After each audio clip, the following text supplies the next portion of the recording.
राधिका बरसाने वारी की जय। राधे राधे। राधा अष्टमी भाद्रपद मास की शुक्ल पक्ष की अष्टमी तिथि को मनाई जाती है। इस दिन राधा जी का जन्म 12 बजे हुआ था।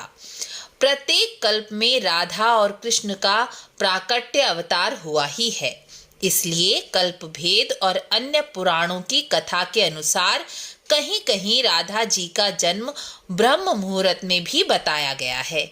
इसलिए राधा अष्टमी के दिन प्रातःकाल ब्रह्म मुहूर्त और दिन के 12 बजे राधा जी का अभिषेक और श्रृंगार भोग निवेदित किया जाता है। इस बार राधा अष्टमी 11 सितंबर दिन बुधवार की पड़ रही है। अष्टमी तिथि का बुधवार के दिन पड़ना बहुत ही शुभ संयोग है, क्योंकि बुधवारी अष्टमी पर किया गया पूजन जप 10,000 गुना फल प्राप्त कराता है। राधा अष्टमी के व्रत का महात्म्य अनेक पुराणों में दिया गया है। ब्रह्मवैवर्त पुराण में ब्रह्मा जी नारद जी से राधा अष्टमी व्रत के बारे में कहते हैं, पुत्र 1,00,000 एकादशियां की जाएं तो जितना फल प्राप्त होता है उतना फल केवल एक राधा अष्टमी का व्रत करने वाले को प्राप्त हो जाता है। राधा अष्टमी के व्रत से गौ हत्या, ब्रह्म हत्या, भ्रूण हत्या और त्रिकूट पर्वत के बराबर पापों का नाश करने वाला राधा अष्टमी व्रत कहा गया है। कृष्ण जन्माष्टमी के व्रत का फल तब तक प्राप्त नहीं होता जब तक भक्त राधा अष्टमी का व्रत नहीं करते। इसलिए प्रत्येक वैष्णव जो कृष्ण जन्माष्टमी व्रत पूजन करते हैं उन सभी को राधा अष्टमी का व्रत या पूजन अवश्य ही करना चाहिए, क्योंकि स्वयं श्री कृष्ण कहते हैं कि बिना राधा के कृष्ण अधूरे हैं और राधा उनकी प्राण प्रिया आह्लादनी शक्ति हैं और अपनी शक्ति के बिना भगवान भी अधूरे ही हैं। इसलिए बिना राधा अष्टमी के व्रत के जन्माष्टमी का फल प्राप्त नहीं होता।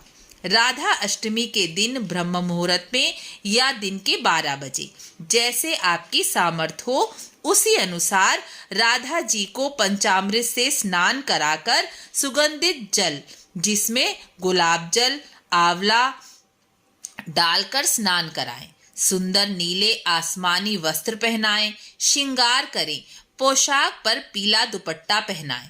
राधा जी का श्रृंगार और पूजन चमेली, जूही, गुलाब और कमल के फूलों से करें। राधा जी को उनके प्रिय खाद्य पदार्थों के अनुसार ही भोग लगाएं। शास्त्रों के अनुसार राधा रानी को अरबी की सब्जी, पूरी, मालपुआ और खीर बहुत प्रिय हैं। भोग लगाकर राधा रानी और भगवान कृष्ण की युगल आरती करें। राधे कृष्ण नाम जप का संकीर्तन करें। इससे पूजा में हुई त्रुटि क्षमा हो जाती है, क्योंकि राधा रानी को युगल नाम का कीर्तन अत्यंत प्रिय है। इसे सुनकर राधा रानी बहुत ही प्रसन्न हो जाती हैं और भक्तों पर अपनी कृपा और आशीर्वाद बरसाती हैं, क्योंकि राधा रानी बरसाने वाली हैं। उनकी कृपा आशीर्वाद बहुत ही शीघ्र भक्तों पर बरसने लगता है। इस प्रकार पूजन करके यदि आप व्रत रख रहे हैं तो 12 बजे के बाद राधा रानी को भोग लगाकर चढ़ा हुआ प्रसाद एक बार ग्रहण कर सकते हैं। राधा अष्टमी में एक भुक्त भोजन का विधान बताया गया है, यानी पूरे दिन में एक बार अन्न का भोजन कर सकते हैं। यदि आप 12 बजे के बाद भोजन नहीं करना चाहते तो उस समय पूजन के बाद फलाहार कर ले और शाम को संध्या की आरती के बाद एक बार राधा रानी को चढ़ाया गया प्रसाद वो भोजन में मिलाकर भोजन ग्रहण कर लें।